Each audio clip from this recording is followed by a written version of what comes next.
அஸ்ஸலாமு அலைக்கும்.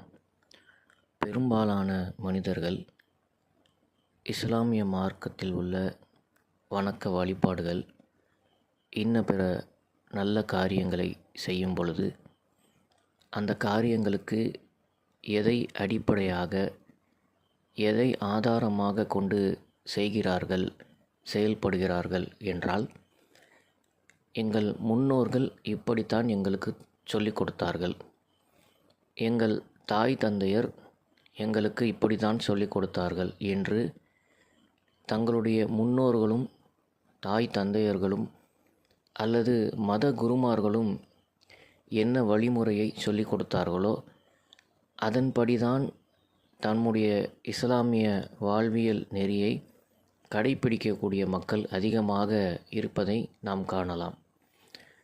ஆனால் இறைவன் திருமறை குர்ஆனில் 7வது அத்தியாயம் 3வது வசனத்தில் நமக்கு ஒரு கட்டளையை இடுகின்றான்.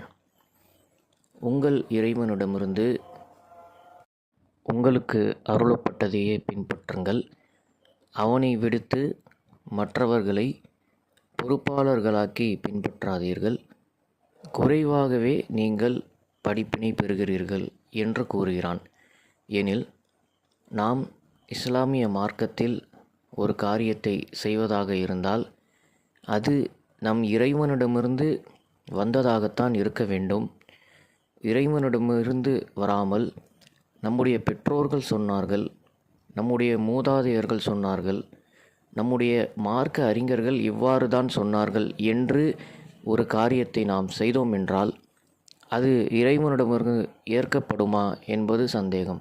அல்லது அதற்கு மாற்றமாக இருக்கின்றதா என்பதை தான் நாம் கவனிக்க வேண்டுமே தவிர, நம்முடைய முன்னோர்கள் சொன்னார்கள் என கண்மூடித்தனமாக அதை ஏற்று பின்பற்றி நடந்தோம் என்றால் நம்முடைய மறுமை வாழ்வில் அது எந்த அளவிற்கு பயன் தரும் என்பதை நாம் சிந்தித்து பார்க்க கடமைப்பட்டிருக்கிறோம்.